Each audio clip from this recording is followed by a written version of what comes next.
90,9 MHz Pro 2 RRI Kupang, teman terbaik kamu. Oke, kita ada di tamu malam ya.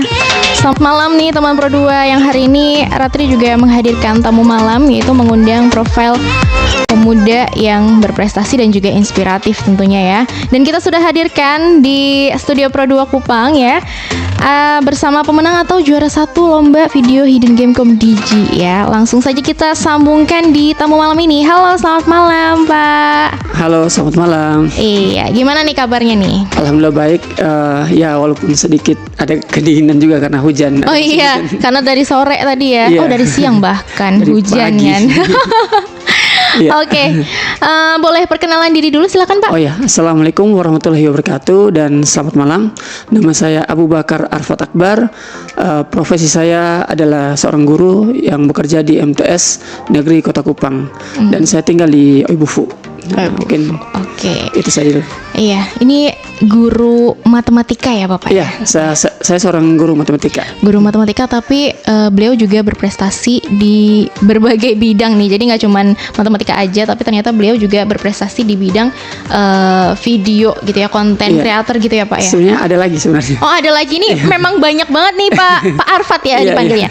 Pak Arfat nih prestasinya ternyata sangat banyak ya teman Pro 2, dan di sini teman Pro 2 juga pasti penasaran kan, apa sih prestasi-prestasi apa saja sih yang sudah diraih oleh Pak Arfat, dan juga gimana nih prosesnya untuk bisa meraih gelar juara tersebut ya Pak ya. Siap.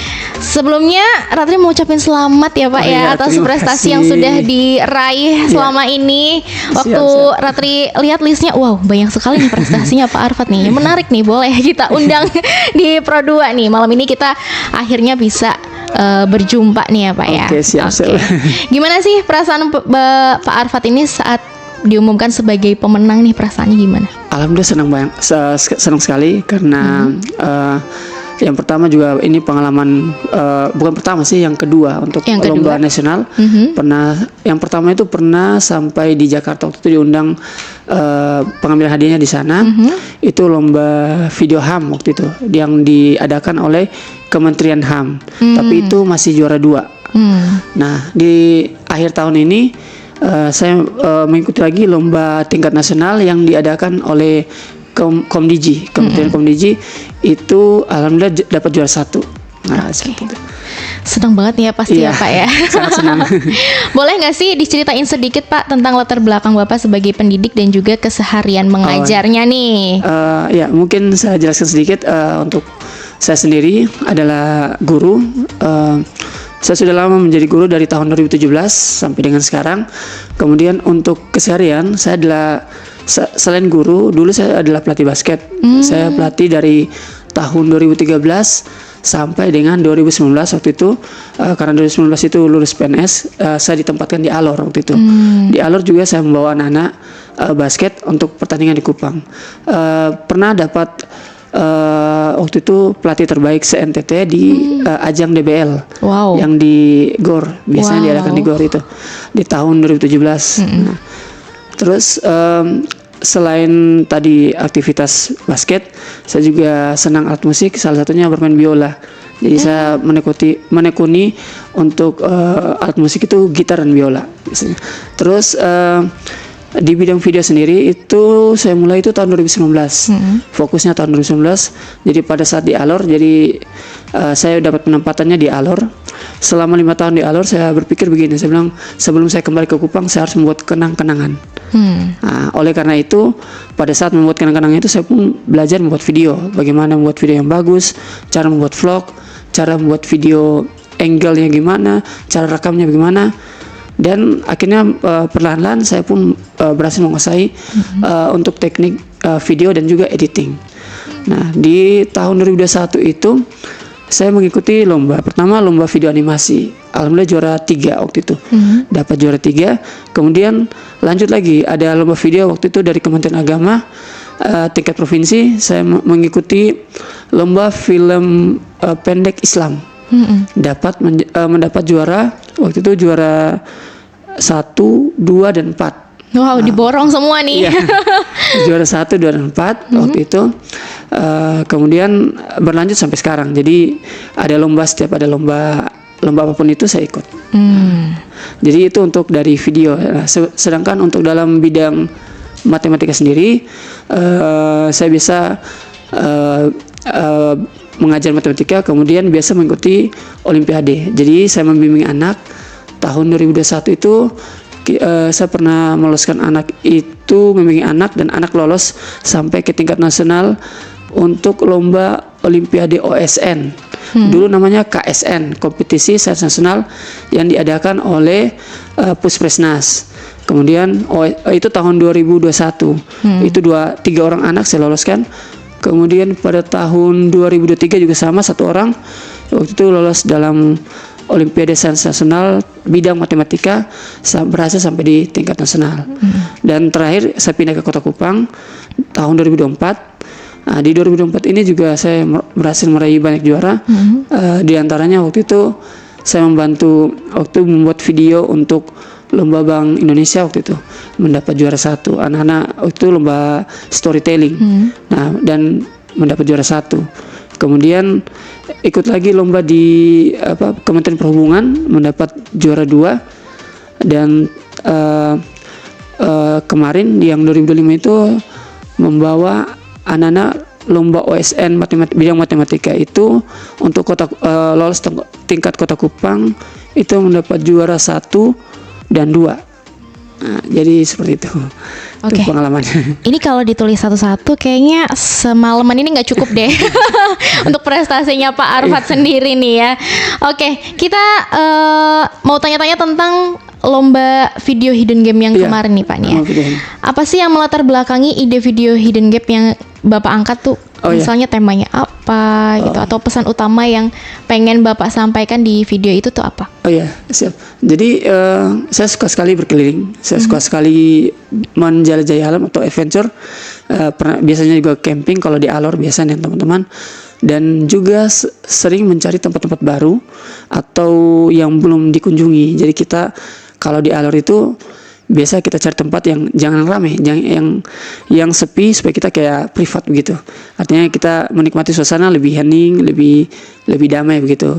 Jadi di sana saya sering membuat video. Jadi di sana ketika sampai di wisata di sana saya buat video tempat hidden gem yang baru. Nah, oleh karena itu karena banyak yang belum tahu tempat itu, maka saya berpikir bahwa kayaknya ini harus didokumentasikan, dibuat video yang bagus. Kemudian nanti di-upload, kemudian supaya orang luar bisa nonton.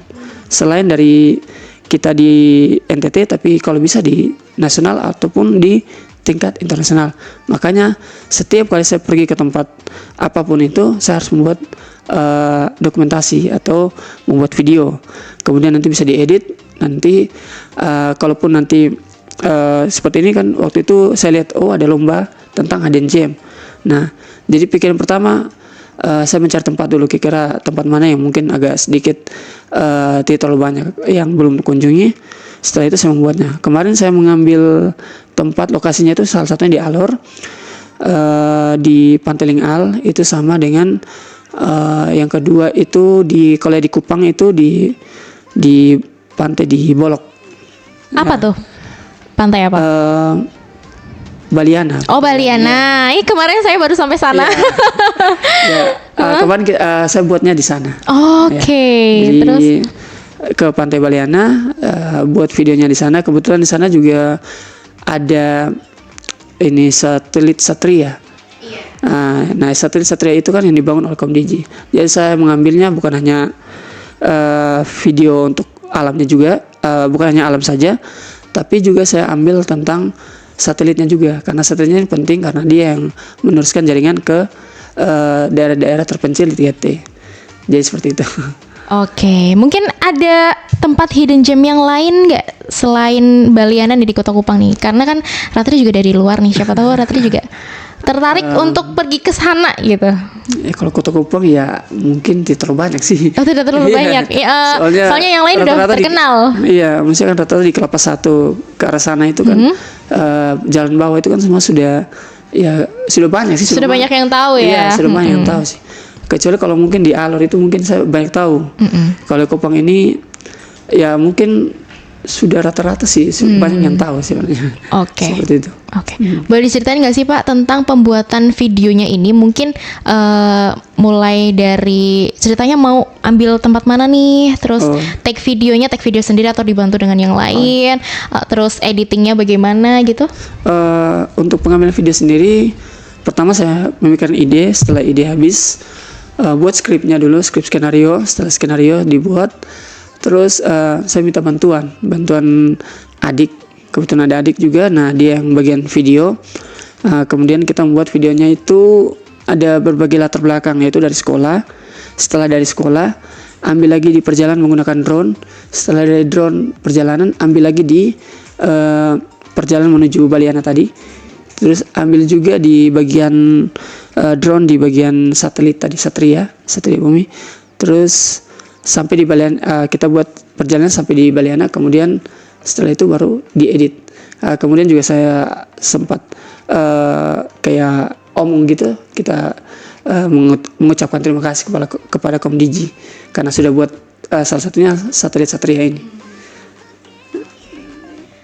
Tantangannya apa nih selain kita harus mencari tempat yang belum banyak dikunjungi oleh orang-orang sekitar. Ini mungkin dari kayaknya cuacanya lagi nggak bagus nih, kayaknya harus besok aja gitu, atau gimana tantangannya? Ya, tantangannya yang pertama yaitu untuk faktor luarnya adalah cuaca yang tantangan terberat sebenarnya diri sendiri. Kenapa tuh? Mager. Iya. Biasanya kalau sudah istilahnya sudah duduk tidur, itu pemalas jalan atau pemalas buat gitu. Tapi saya biasa motivasi diri untuk ayo segera buat supaya segera selesai. Setelah segera selesai kirim dan sudah tinggal tunggu pengumuman saja. Jadi saya motivasikan diri terus. Jadi itu yang buat saya cukup semangat juga. Oke. Waktu itu pesaingnya berapa Pak? Ratusan ya, karena dari seluruh Indonesia. Jadi waktu itu seluruh Indonesia itu memasukkan punyanya mereka. Jadi dari daerahnya mereka sendiri masukkan mereka punya daerah. Kemudian nanti kan dicari yang terbaik. Mungkin kalau saya sih kenapa bisa menang, mungkin pertimbangan saya karena ada satelit Satria itu. Oh iya. Karena saya merekam satelit Satria itu. Kalau saya tidak rekam itu kayaknya mungkin bisa jadi belum tentu juga bisa juara. Oke. Kan Bapak sebagai pengajar juga ya. Iya. Seberapa penting sih peran guru ini dalam meningkatkan literasi digital di era sekarang? Oh ya, penting sekali menurut saya. Jadi kalau untuk literasi digital penting. Tapi kalau sebelum masuk di literasi digital biasanya yang perlu harus ditingkatkan itu biasanya motivasi. Jadi terutama matematika kan. Matematika ini anak-anak kalau dengar saja matematika mungkin sudah agak pusing gitu. Iya, udah pusing. Aduh, matematika. Iya. Jadi itu yang mungkin biasanya kalau saya sendiri kalau dalam mengajar, yang pertama saya membangkitkan dulu motivasi belajar siswa. Caranya gimana? Jadi waktu masa pertama saya bermain sulap. Gimana sulap? Iya. Gimana tuh sulapnya tuh? Oh, boleh. Oke, kalau memang begitu, ini mungkin bisa saya coba. Boleh coba, ya. Ya, di sini saya ada spidol mungkin dengan, tapi nanti saya minta bantuan juga di kakak. Oke, boleh. Jadi saya minta kertas sedikit. Kakak bisa pegang dulu kertasnya. Oke. Sebentar. Kakak bisa sebut 2 angka. Sebut saja. Sebut aja. 1. 2 angka. Oh, 2 angka. 2 angka. 12. Oke, sebentar.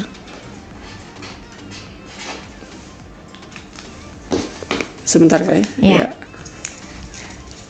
Oke, ini bisa kakak pegang. Oke. Jangan dibuka dulu. Oh iya. Oke, ini spidol bisa. Coba kakak tulis angka tadi 12 tadi ya. Iya. Tulis di kertasnya saja. Besar. Semua. Kecil. 12. Terus kakak sebut lagi 2 angka. Tulis di bawahnya. Tulis di bawahnya. Ini kakak boleh lihat nggak? Kakak boleh lihat? Boleh. Saya boleh lihat. Sebut angkanya berapa? 16. Kalau itu saya juga taruh angka saya. Tulis di situ 8 dan 3. 8 dan 3. Tulis di bawahnya lagi ya. 8 dan 3. Di sini? Iya. 3. Oke. Kakak sebut lagi 2 angka. 25. Oke, tulis itu. Oke, kakak bisa saya lagi tulis itu 7 7 dan 4. 7 dan 4 ini. Oke. Kakak bisa minta tolong kakak jumlahkan? Oke, aku jumlahkan ya. Pakai Ini kalkulator, boleh iya. ya? Oh ya nih, aku tunjukin dulu. Ini ya. Angka-angkanya, oke. Terus jumlahkan baik. Sebentar. 12 ditambah 16 ditambah 83 ditambah 25 ditambah 74. 210. Ya, 210. Kakak tadi pegang kertas, Kak? Iya. Oke, bisa tolong dibuka coba? Wow. Bener. Ih. Wah, ajaib sekali nih bener ya, kayak untuk membuat siswa-siswi Pak Arfat ini menjadi tertarik untuk belajar matematika. Iya. Begitu. Oke. Silakan spidolnya, Bapak, silakan. Oke, ini boleh dikembalikan. Wah, ajaib sekali memang. Dikasih sulap dulu biar murid-murid tuh pada seger gitu lihatnya. Ayo Pak, sulap lagi gitu. Jadi kan untuk ngajarnya nggak ngantuk ya Pak ya. Iya. Benar. Itu adalah sedikit tips untuk murid-murid tidak mengantuk ya teman-teman. Iya. Jadi ya selain itu juga saya juga biasa memberikan materi yang cepat untuk perkalian. Ada perkalian jari namanya, jari matematika itu 3 detik. Jadi bisa anak-anak bisa jawabnya dengan cepat gitu. Oke. Ya, jadi itu salah satunya.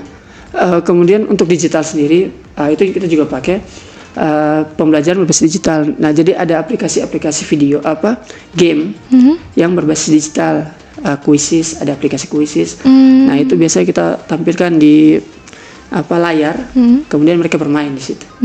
Jadi tampilkan layar, nanti kita suruh anak-anak bawa HP, kemudian mereka bermain di situ. Itu sudah saya praktekkan. Dan juga sempat mungkin tahu apa namanya itu, kacamata 3D itu. Iya. Nah, itu juga Oh, bisa dipakai untuk pembelajaran matematika itu? ada, bisa. Oh, keren Jadi banget ya sekarang ya. di sekolah sudah dibuat. Oh, Tadi waktu itu pernah buat materinya, tapi itu sejarah. Nah, jadi itu ada foto-fotonya juga ada. Oke, berarti sekarang tuh belajar nggak bosen ya, karena menggunakan digital tuh bikin kita lebih bersemangat untuk mencari tahu pelajarannya tuh seperti apa. Gitu, Iya, benar. Pak, ya.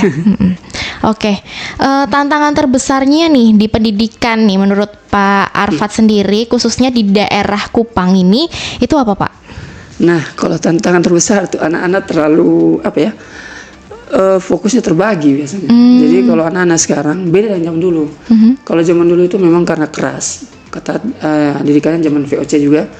Jadi anak-anak itu fokus. Nah, tapi sekarang kalau kita guru juga, kita juga agak sedikit hati-hati kalau kita mau menegur anak, ataupun ya jangan sampai main fisik lah istilahnya. Kemudian yang kedua, anak-anak itu kecenderungan di handphone atau gadget. Jadi karena sudah kecenderungan di gadget, jadi untuk fokus itu sangat susah. Nah, sehingga itu bagaimana untuk cara fokus, ya tadi itu bermain game salah satunya, bikin mereka kembali agak fokus. Oke. Itu yang bikin tantangan saya untuk Kota Kupang sini, karena anak-anak terlalu banyak main game. Di sekolah pun, di kelas pun kadang-kadang jam istirahat pegang HP. Oh, karena sekarang boleh bawa HP gitu ya Pak ya untuk. Kalau sekolah kami sebenarnya tidak sih. Oh, sebenarnya tidak. Tapi kan ada yang sembunyi-sembunyi. Kan jam istirahat itu mereka sembunyi membawa. Tapi kalau di sekolah kami tidak. Oke.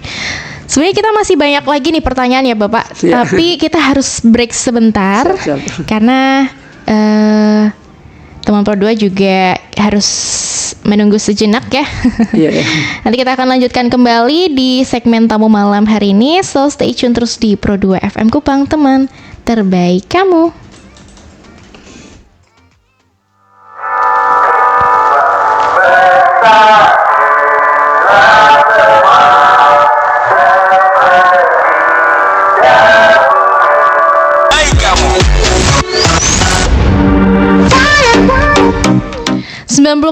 MHz Pro 2 RRI Kupang, teman terbaik kamu. Masih di tamu malam bersama dengan Pak Arfat nih ya. Ternyata tadi waktu kita lagi break, beliau tuh cerita tentang pengalamannya membuat video dokumenter nih. Boleh nggak sih diceritain lagi nih ke teman Pro 2 ya, siapa tahu menjadi inspirasi juga untuk teman Pro 2 bisa berjalan-jalan dan mendokumentasikan tempat-tempat yang indah di Nusa Tenggara Timur ini. Silakan Pak. Oh iya, baik. Terima kasih. Jadi untuk film dokumenter sendiri, saya kemarin terpilih dalam proposal budaya, salah satunya untuk membuat film dokumenter di Kota Kupang. Jadi kemarin saya diberikan bantuan oleh bantuan FPK, Fasilitasi Pemajuan Kebudayaan, yang diberikan oleh Kementerian Kebudayaan. Kemudian tingkat wilayah NTT. Kemudian nanti dari bantuan itu nanti kita diminta untuk membuat satu proyek atau film. Nah, jadi kemarin itu saya membuat film dokumenter sejarah. Jadi membuat dokumenter sejarah tentang Kota Kupang.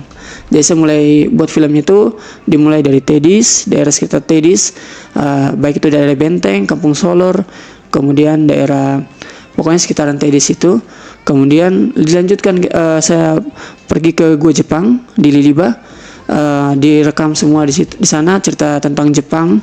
Kemudian juga di Bukit Cinta, di sana ada aset-aset Jepang yang sampai sekarang masih ada seperti bunker Gua Jepang. Kita masuk ke dalam, kita buat film dalam. Kemudian juga ada meriam Australia yang ada di Aston. Nah itu juga kita rekam, kita cerita sejarahnya bagaimana. Kemudian ada juga kita pergi ke Osao. Jadi di sana ada monumen Australia di mana di sana tempat prajurit-prajurit Australia dimakamkan waktu itu. Jadi dari semuanya kita buat satu kesatuan untuk dalam jadi suatu proyek, yaitu film dokumenter yang menceritakan tentang Kota Kupang di zaman kolonial. Dari itu Belanda, Australia dan juga Jepang. Videonya sudah dikirim di dinas kebudayaan di Kementerian Kebudayaan untuk tingkat Kota Kupang. Selain itu, saya juga pernah membuat film dokumenter, yaitu dokumenter tentang budaya di Alor. Ada satu desa namanya Desa Adat Takpala atau Kampung Adat Takpala di daerah Alor. Nah di sana masih sangat asli atau mempertahankan tradisi dan lokalnya, di mana tidak ada listrik. Mereka tidak pakai listrik. Jadi mereka hidup dengan seadanya seperti itu dalam kampung itu. Kemudian di sana juga mereka menyewakan pakaian. Kemudian mereka juga kalau misalnya ada tamu dari kota atau dari pusat, biasanya mereka menyambut dengan tarian lego-lego atau tarian perang mereka. Nah setelah itu baru nanti disuguhi dengan kopi, ada kopi khas dari Alor sendiri. Kemudian ya nanti bisa dilihat dijelaskan biasanya ada dia punya juru bicara dari mereka itu, yaitu kepala desanya nanti akan menceritakan tentang apa sih yang ada di Desa Adat Takpala. Jadi waktu itu saya membuat film dokumenter tentang desa tersebut, dari tradisi, tarian, kemudian suku, kebiasaan dan lain-lain waktu itu. Semuanya ada, tapi itu di YouTube saya juga. Oh di YouTube Bapak? Iya. Ada. Boleh channel YouTube-nya apa Pak? Arfat Akbar Official. Oke, nanti kita cari-cari nih. Siap. Selain itu juga saya juga biasa buat film dokumenter pernah buat tentang moderasi beragama.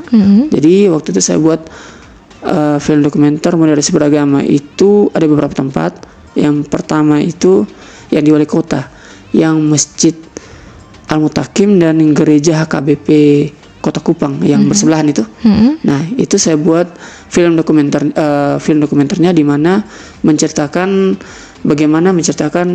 moderasi atau toleransi beragama di situ. Yaitu narasumbernya itu waktu itu kebetulan dia imam di sana atau ketua yayasan di sana. Waktu saya mengambil wawancara dengan beliau.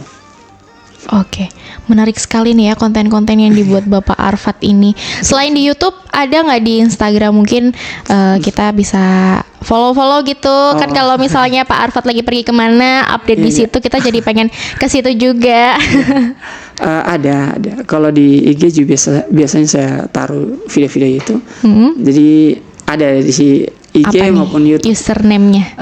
Arfat underscore Akbar 93. Oke, Arfat underscore Akbar 93. Oke, Iya. nanti coba Ratri stok. Siap. Iya. Oke, harapan Pak Arfat nih untuk kedepannya terhadap program-program seperti lomba video Hidden Gem itu nih ya, dalam mendorong kreativitas guru dan pelajar di Indonesia. Ya, kalau saya dengan ini harapan saya kepada pemerintah. Jadi pertama pada pemerintah terkait dengan lokasi-lokasi wisata yang hidden gem. Karena banyak lokasi wisata hidden gem itu bagus, tapi kelolanya tidak ada, tata kelolanya tidak ada. Contoh misalnya jalannya rusak, aksesnya tidak ada, bahkan kita cari akses sendiri, padahal tempatnya bagus. Nah, itu yang perlu diperhatikan pemerintah. Jadi kalau misalnya lokasi tersebut sudah dipublikasikan, mohon supaya nanti ada atensi dari pemerintah minimal daerah lah. Setelah dari pemerintah daerah, yang kedua itu dari warga sekitar. Nah, kalau memang di situ tempatnya bagus, cobalah untuk warga sekitar atau desa tempat itu tingkatkan SDM mereka, terutama anak muda ya, supaya anak muda itu cobalah untuk belajar untuk membuat video kah atau membuat vlog. Mereka yang harus memperkenalkan kepada dunia, karena mereka yang punya tempat itu. Nah, kalau mereka sudah memperkenalkan, otomatis nanti kan nanti meningkat di situ untuk keuangan banyak orang akan berkunjung, kemudian mereka juga dapat pendapatan di situ, sumber pendapatan akan meningkat. Intinya tata kelolanya baik, sumber daya manusianya juga baik, saya yakin maka itu desa tersebut nanti akan lama-lama akan menjadi maju. Dibantu dengan pemerintah. Kalau untuk di bidang pendidikan sendiri, ya saya juga mendukung sekali untuk digitalisasi, untuk contohnya pembelajaran misalnya, untuk membuat pembelajaran menarik. Walaupun sekarang ya masih banyak kekurangan di kalau di daerah 3T, ya itu sangat banyak. Saya kan pernah di Alor waktu itu kan, itu masih banyak kekurangan. Contoh kayak jaringan, bahkan di sana juga ada daerah yang belum ada listriknya itu. Misalnya ada kampung di sana yang siangnya itu mati, malamnya hidup. Mereka pakai panel surya. Jadi panel suryanya itu untuk siang. Jadi mereka tarik listriknya siang, pas malam baru mereka nyalakan di sana. Ya itu gimana mau digitalisasi di sana? Karena malam saja baru mereka dapat listrik. Nah, itu juga kasihan. Belum jaringan. Ada jaringan yang sama sekali belum ada di sana. Nah, itu kalau dari 3T. Kalau untuk dari kota sini ya memang kebanyakan sudah dapat jaringan tapi untuk lebih pada kreativitasnya guru itu yang masih kurang dalam pembelajaran gitu. Ada juga yang mungkin masih menggunakan cara lama, yaitu metode ceramah, yaitu hanya ceramah. Tapi kalau sekarang zamannya sudah agak sedikit modern, cobalah kita untuk gunakan pembelajaran itu menggunakan berbasis digital. Mungkin dari saya itu dulu. Boleh nggak sih kasih pesan kepada guru-guru lain mungkin yang masih merasa ragu untuk berkarya gitu atau berinovasi? Ya, kalau saya terus mau menggurui juga ya. Iya. Ini terkesannya menggurui, jadi mungkin dari saya sendiri, ayolah kita sama-sama membangun diri dulu. Yang pertama adalah kita harus membangun diri sendiri. Nah, kalau diri sendiri tidak ada motivasi agak susah. Jadi motivasi diri sendiri untuk lebih berkembang dan juga maju. Nah, kalau misalnya ada tantangan atau masalah, cobalah kita membuat satu penyelesaian. Nah, saya yakin kalau misalnya zaman sekarang kan digital ini kan sudah sangat berkembang kan. Jadi cobalah kita untuk belajar, ikuti perkembangan zaman. Jangan sampai nanti anak-anak yang lebih pintar kita. Jadi kalau dari saya, mari sama-sama kita belajar supaya dunia pendidikan ini akan menjadi lebih maju ke depannya. Itu sih.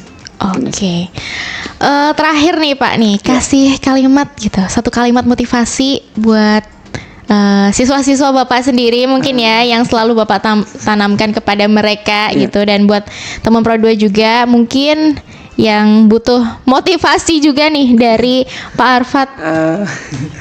Ya, kalau motivasi sih intinya semangat dalam belajarnya, kemudian terus berusaha. Jadi kalau misalnya ada tantangan, mari kita selesaikan. Jangan pernah takut dengan tantangan, tapi mari kita berjuang untuk menjadi pemenang. Itu saja. Mari kita berjuang untuk menjadi pemenang. Jangan pernah takut untuk mencoba hal baru gitu ya Pak ya. Benar. Karena kan dari pendidik nih, guru matematika, bisa jadi konten kreator juga. Bisa basket juga sekarang. Bisa basket. Oh ya, olahraga dan musik tuh. Semuanya Pak Arfad tuh bisa nih teman Pro 2. Oke, ternyata kita sudah di penghujung acara nih ya Pak Arfad ya. Terima kasih sebelumnya sudah menghadirkan sudah hadir di studio ya, walaupun hujan-hujan kayak gini, dan memberikan motivasi untuk teman Pro 2 dan semuanya yang nonton, yang ada di YouTube, yang ada di TikTok juga, dan terutama juga buat Ratri nih sebagai pendatang juga nggak tahu nih hidden game yang ada di Kupang nih apa aja gitu. Nanti habis ini Ratri follow Bapak biar tahu nih ini serunya kemana gitu. Oke, itu dia kebersamaan kita dalam Tamu Malam bersama Pak Arfad, dan pantau terus keseruan Tamu Malam mulai dari hari Senin sampai Sabtu pukul 19 waktu Indonesia Tengah hanya di Pro 2 RRI Kupang. Kita lanjutkan kebersamaan kita dalam Jaga Malam, dan teman Pro 2, jadikan dirimu sebagai headline karena kita Indonesia.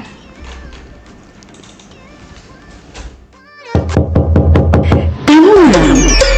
Ada Tamu Malam menghadirkan bintang tamu spesial membahas prestasi sampai yang lagi trending di kalangan